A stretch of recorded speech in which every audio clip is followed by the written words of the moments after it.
Picture this. You worked your whole life. You raised your kids in that house. You paid that mortgage down year after year until the day finally came when you owned it outright. No bank, no landlord, just you, your name on the deed, and 40 years of memories soaked into the walls. Then life happens. Maybe it's a stroke, maybe it's a knee replacement, or a husband who passes and leaves you alone with the bills for the first time in 50 years. You fall behind. Not on the mortgage, you don't have one anymore. You fall behind on something smaller. Something that sounds almost trivial. Property taxes, a few $1,000s, maybe 10, maybe 15. And then one day a letter arrives and the county is taking your home. Here's the part that should make your blood run cold. In dozens of counties across this country, until very recently, the government could seize your home over that small debt, sell it for full market value, and legally keep every single dollar of profit. Not just what you owed, not the 10 or 15,000, all of it.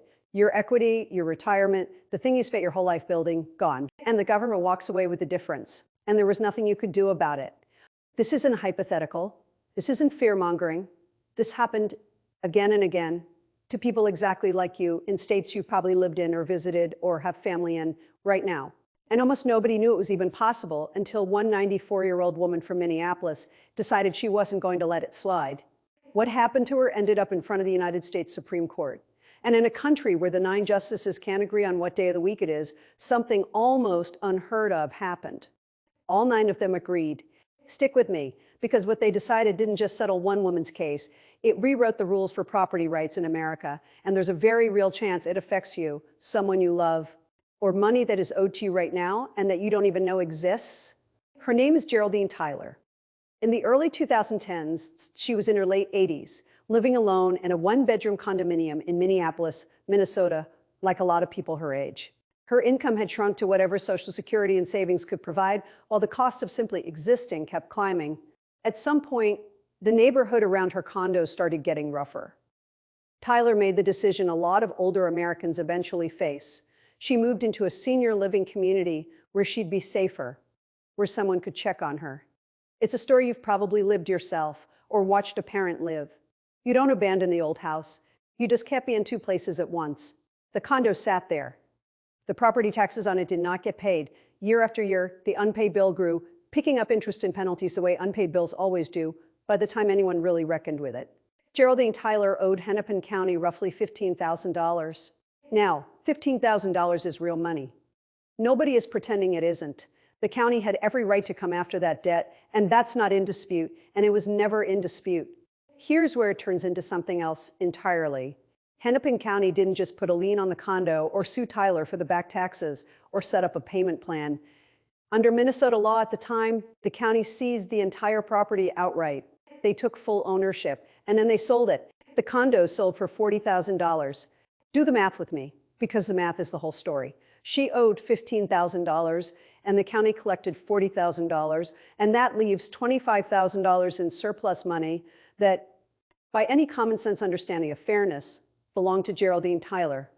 It was her equity. It was the value she had built up over decades of ownership, above and beyond what she owed. Minnesota law said the county could keep every cent of it, not give it back, not put it in an account for her, keep it as pure profit for the county government, off the back of a 90-something-year-old woman who fell behind on a tax bill. When Tyler found out, she did what most of us would assume can't actually happen in America. She sued. She argued that the county had effectively stolen $25,000 of her property without paying her a dime for it. Before we get to what happened in court, you need to understand just how normal this was. This wasn't some rogue county doing something illegal in the shadows. This was the law, written down, voted on, enforced openly in roughly a dozen states across the country. It's sometimes called home equity theft. And once you hear how it worked, you'll understand why people started using that word. The mechanism varies slightly state to state, but the basic shape is the same. You fall behind on property taxes after a certain number of years of non-payment. The government doesn't just place a lien, it takes the title to the property itself. Full ownership transfers to the state or county. From that point forward, it isn't your house anymore, even if you're still living in it. The government then sells the property, often at auction, frequently for a price far higher than the debt that triggered the seizure in the first place. And in those dozen-plus states, the law allowed the government to pocket the entire sale price. Debt and surplus alike, with no requirement to return what was left over to the person who had owned the home. Think about who this hits hardest. It's rarely young, financially flexible people. It's the elderly on fixed incomes. It's people dealing with a sudden illness, a dementia diagnosis, a spouse's death, a period of confusion or isolation where a tax bill simply slips through the cracks. It's exactly the population watching this video right now. People 50, 60, 70, 80 years old who built something real over a lifetime and assumed a law would protect it. And it wasn't only houses. The same surplus-keeping logic showed up in other corners of government finance too. Tax-forfeited land, seized vehicles, other property the government took to satisfy a debt and then sold for more than it was owed. The underlying question was always the same. When the government takes more than you owe, does it have to give the extra back? For a long time, in a lot of places, the answer was a flat no. Before this ruling, states like Minnesota, New Jersey, Massachusetts, Nebraska, and a handful of others ran versions of this system. Some allowed counties to keep the full surplus outright. Others used a process where the original owner technically had a window to file a claim for the leftover money, but the window is so short, so buried in legal notices nobody reads, or so dependent on knowing the right office to call, that in practice, almost nobody ever recovered a dime. The system wasn't always written as outright theft on paper. It was often written as a maze that very few elderly homeowners dealing with illness, grief, or simple unfamiliarity with legal paperwork ever found their way out of. Geraldine Tyler's case didn't have an easy road. She filed suit arguing two things. First, that Hennepin County's actions violated the takings clause of the Fifth Amendment, the part of the Constitution that says the government cannot take private property without just compensation. Second, that keeping $25,000 over a $15,000 debt amounted to an unconstitutionally excessive fine under the Eighth Amendment. The district court threw her case out, not because the facts were in dispute, everyone agreed on what had happened, but because the judge ruled that under Minnesota's specific legal framework, she didn't have a valid claim at all. She appealed to the Eighth Circuit Court of Appeals. She lost there too. Twice, federal courts looked at a 90-something-year-old woman who had $25,000 of her home equity taken by her own county government, and twice they said the law allowed it. If you're someone who believes the justice system exists to catch obvious unfairness, that should unsettle you. It unsettled a lot of legal observers at the time. By the normal odds, that's where this story ends. Most cases die in the appeals court. The Supreme Court hears a tiny fraction of 1% of the cases that ask it to. Geraldine Tyler, now in her 90s, petitioned the highest court in the country to take her case anyway. And they said yes, building to the decision. In April of 2023, the case was argued in front of the Supreme Court. If you've ever watched oral arguments, you know the justices don't telegraph much. They grill both sides. They play devil's advocate. Trying to guess a ruling from the questions alone is usually a losing game. But something interesting happened in that courtroom. Justices who almost never land on the same side of anything. Justices appointed by different presidents, decades apart, representing wildly different judicial philosophies, kept circling back to the same uncomfortable question for the county's lawyer. If the government can take your property to satisfy a debt, fine. Nobody disputes that power. But once the debt is paid off, where does the rest of the money go? Why does it belong to the government and not to the person who owned the home? Nobody arguing for the county could give a satisfying answer because there isn't one. There's no principle of basic fairness or property law or constitutional text that explains why a $15,000 debt should cost someone their entire $40,000 asset. It's not justice. It's a windfall paid for by the most vulnerable people the system is supposed to protect. On May 25, 2023, the ruling came down. The Supreme Court of the United States ruled 9-0 in favor of Geraldine Tyler. Read that again, 9-0. In an era when the same court has split 5-4 or 6-3 on nearly every case you've heard about on the news, every single justice, liberal, conservative, every philosophy in between, agreed that Hennepin County had violated the Constitution. Chief Justice John Roberts wrote the opinion for the court.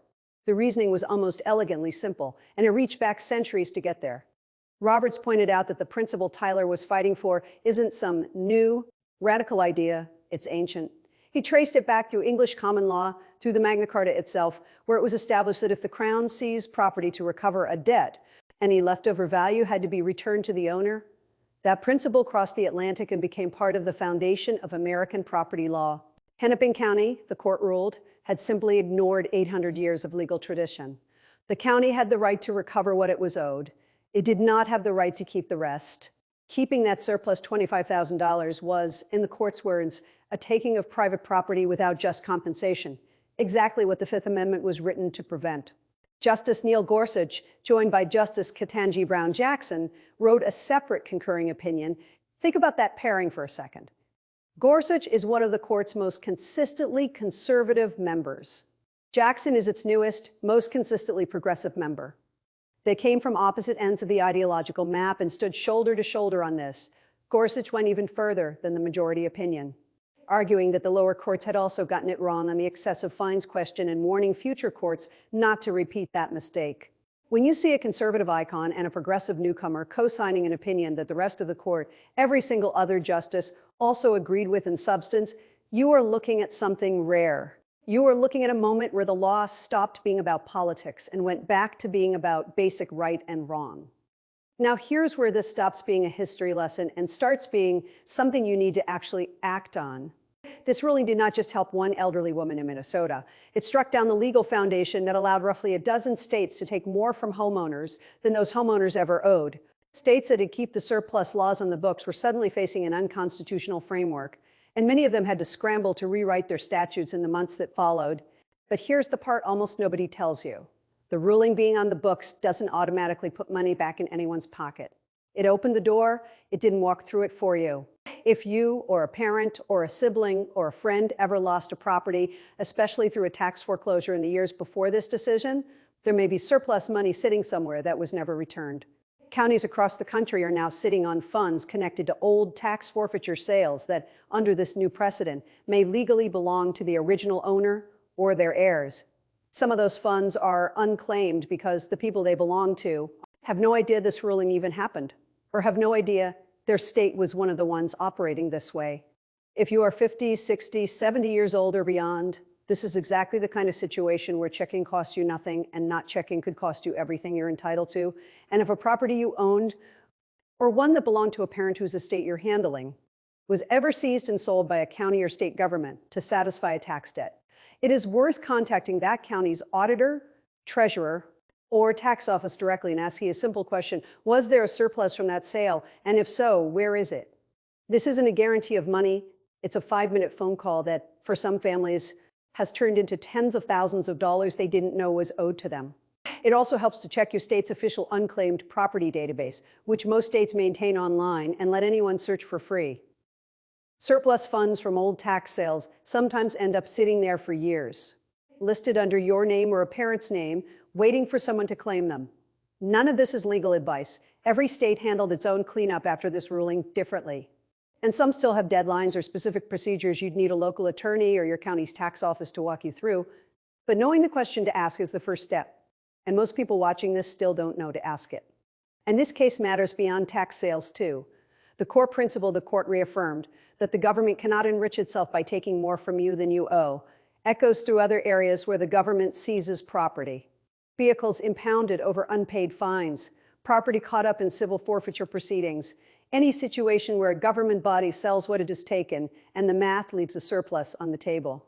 Tyler v. Hennepin County gave advocates and attorneys a powerful new tool to challenge those situations too, and the ripple effects are still working their way through courts across the country. This is also a reminder, frankly, of how quietly the rules can change underneath people in this age group. Most folks watching this assumed, the same way Geraldine Tyler probably assumed for most of her life, that the government simply could not do what Hennepin County did to her. The assumption was wrong. For decades, in a dozen states, until 9 justices said otherwise.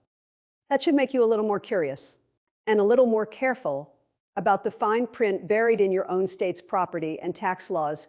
Step back for a second and look at what just happened here, because the size of it is easy to miss in the middle of dollar figures and court procedure.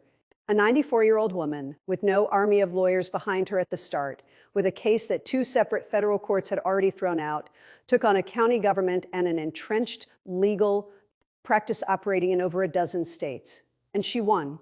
Not narrowly, not on a technicality. She won 9-0, with the most conservative and the most progressive members of the nation's highest court standing together, citing 800 years of legal history to do it. That doesn't happen because the system is broken.